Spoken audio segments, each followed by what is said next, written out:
மையமுடுக நேர்களுக்கு வணக்கம். நீங்கள் இணைந்திருப்பது மையத்தின் இன்றைய முக்கிய செய்திகளுடன். முதலில் தலைப்புச் செய்திகள். மட்டக்களப்பில் ஆலயத்தில் வாழ்வெட்டு தாக்குதல், பெண்கள் உட்பட 4 படுகாயம். அமெரிக்கா சவுதி துல்லிய தாக்குதல், ஈரான் ஆதரவு அமைப்புக்கு ஏற்பட்ட பெரும் சேதம். ரஷ்யா உக்ரைன் போருக்கிடையில் சிக்கிய இந்திய மாலுமிகள், மத்திய அரசுக்கு பரந்த கோரிக்கை. நாம ராஜபக்சவை தாக்க பாதாள குழுக்கள் மறைமுக திட்டம், வெளியான தகவல். கான்ஸ்டபிள் ஒருவர் துப்பாக்கியால் சுட்டு தற்கொலை. உக்ரைனுக்கு ட்ரம்ப் அளித்த அனுமதி, அதிரப்போகும் போர்க்களம். போலீசார் துப்பாக்கிச் சூடு, 20 பேர் பலி. தொடர்வென விரிவான செய்திகள்.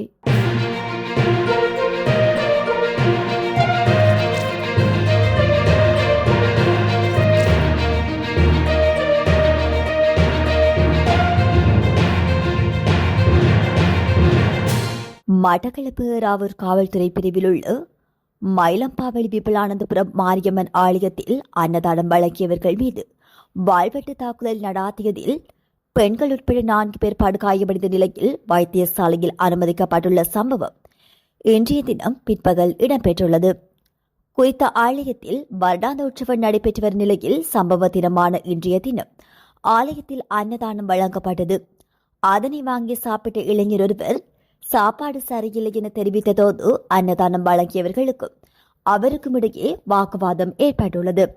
இதனையடுத்து 7 பேர் கொண்ட வாழ்வெட்டு குழு அன்னதானம் வழங்கியவர்கள் மீது வாழ்வெட்டு தாக்குதலை நடாத்தியதில் பெண்கள் உட்பட 4 பேர் படுகாயமடைந்தனர்.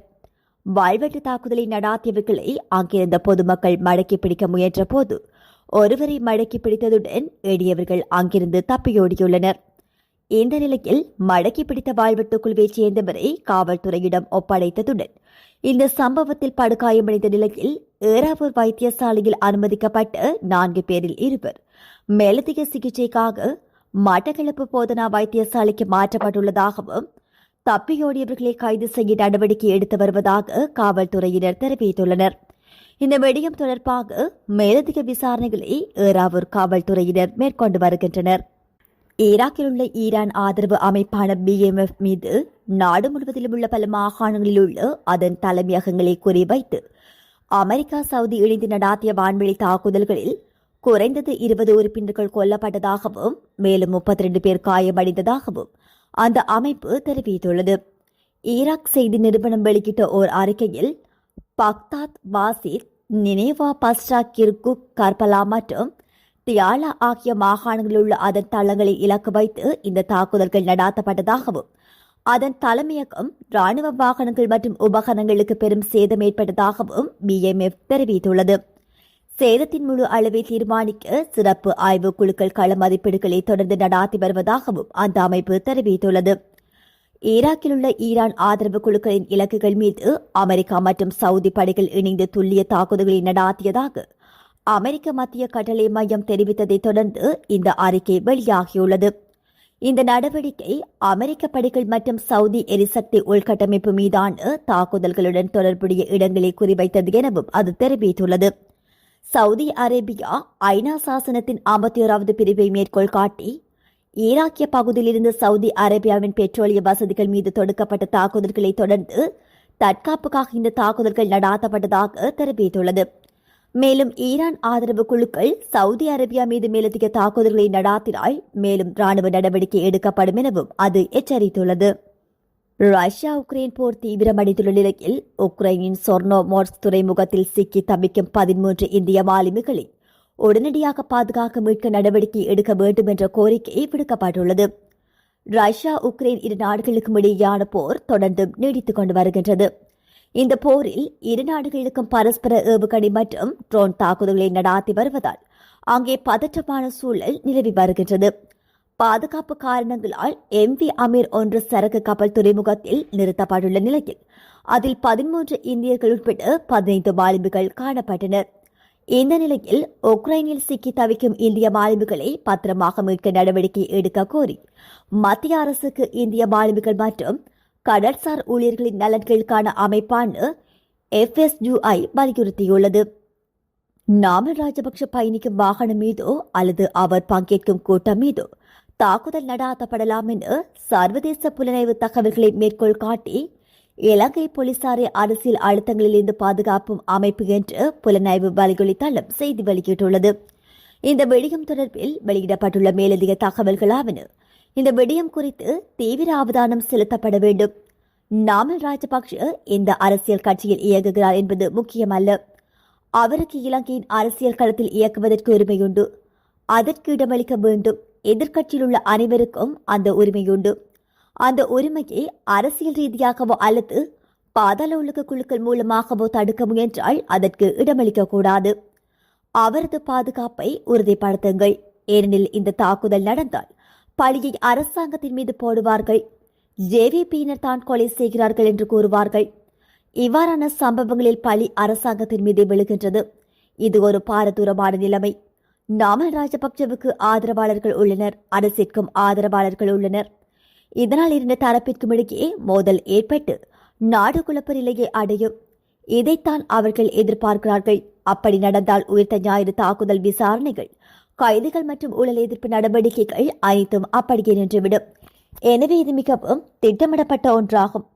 இலங்கையின் முன்னணி துப்பாக்கிச்சூடு நடாத்துபவர்கள் ரகசிய கொலையாளிகள் இருவர் இந்தியாவில் கைது செய்யப்பட்டுள்ளனர். இந்தியாவின் புலனாய்வு அமைப்பின் தகவலின்படி அவர்கள் தப்பிச் செல்ல முயன்ற போது கைது செய்யப்பட்டுள்ளனர். இவர்களை இலங்கைக்கு கொண்டுவர ஏற்பாடுகள் முன்னெடுக்கப்பட்டுள்ளன.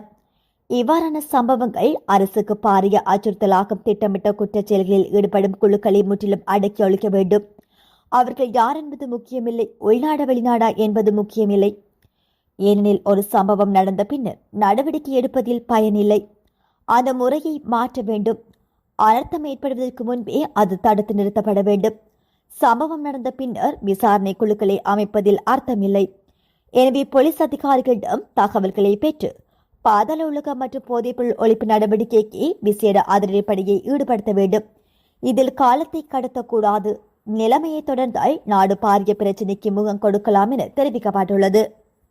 போலீஸ் கான்ஸ்டபிள் ஒருவர் தனது சேவை துப்பாக்கியால் சுட்டு தற்கொலை செய்து கொண்டுள்ளதாக போலீசார் தெரிவித்துள்ளனர். உயிரிழந்தவர் பேராதனை பகுதியைச் சேர்ந்த 28 வயதுடைய நபர் என போலீசார் தெரிவித்தனர். பாணந்துறை பலான ஊழல் தடுப்பு பிரிவில் கடுமையாற்றிய போலீஸ் கான்ஸ்டபிள் ஒருவரே இவ்வாறு உயிரிழந்துள்ளதாக தெரிவிக்கப்பட்டுள்ளது. நேற்று அதிகாலை போலீஸ் நிலையத்தின் பிரதான வாயிலுக்கு அருகில் வைத்து இவர் தனது T56 ரக துப்பாக்கியால் இவ்வாறு சுட்டுக் கொண்டுள்ளார். துப்பாக்கிச் சூட்டில் படுகாயமடைந்த போலீஸ் கான்ஸ்டபிள் பாணந்துறை ஆதார வைத்தியசாலையில் அனுமதிக்கப்பட்ட பின்னர் உயிரிழந்துள்ளதாக தெரிவிக்கப்பட்டுள்ளது. பேட்ரியாட் ஏவுகணை அமைப்புகளை உற்பத்தி செய்வதற்கான உரிமைகளை உக்ரைனுக்கு வழங்க அமெரிக்க ஜனாதிபதி டொனால்ட் ட்ரம்ப் ஒப்புக்கொண்டதாக உக்ரைனிய ஜனாதிபதி வெலோடிமிர் ஜெலன்ஸ்கி தெரிவித்துள்ளார்.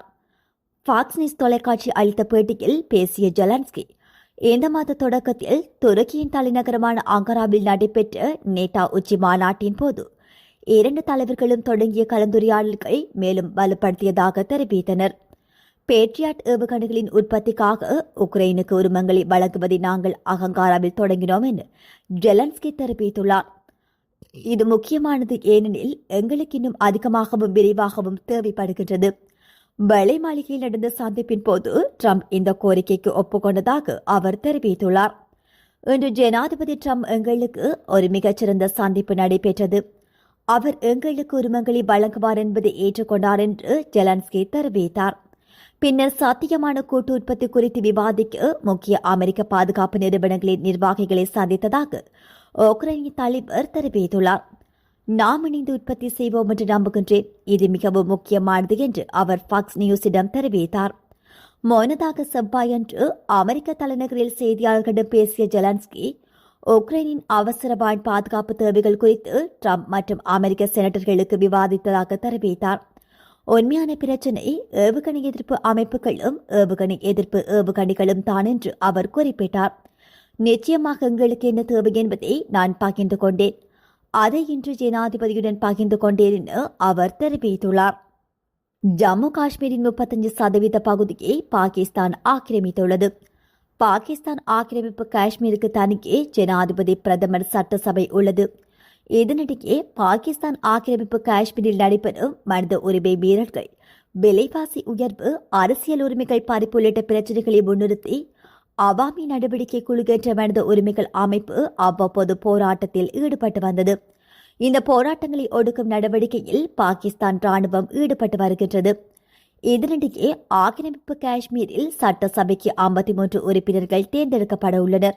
இதில் 45 பேர் தேர்தல் மூலமாக மக்களால் நேரடியாக தேர்ந்தெடுக்கப்படுகின்றனர். எஞ்சிய 8 இடங்கள் பெண்கள், தொழில்நுட்ப வல்லுநர், மதகுருக்கள் ஆகியோருக்காக ஒதுக்கப்படுகின்றன. ஆக்கிரமிப்பு காஷ்மீருக்கான தேர்தல் 3 கட்டங்களாக நடைபெறும் என அறிவிக்கப்பட்டது. அதன்படி முதற்கட்டமாக மீர்பூர் பிரிவின் 13 தொகுதிகளுக்கு நேற்று தேர்தல் நடைபெறவிருந்தது.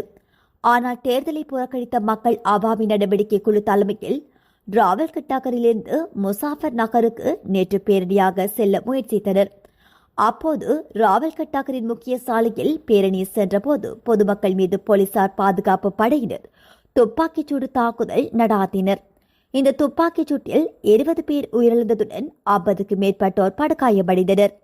ஆக்கிரமிப்பு காஷ்மீரில் கடந்த ஜூன் மாதம் 5ஆம் தேதி முதல் நடைபெற்று வரும் போராட்டத்தில் போலீசார் ராணுவம் நடாத்திய துப்பாக்கிச் சூட்டில் இதுவரையில் பொதுமக்கள் 80 பேர் உயிரிழந்தமை குறிப்பிடத்தக்கது. இத்துடன் மையத்தின் இன்றைய முக்கிய செய்திகள் நிறைவு பெறுகின்றன. நன்றி.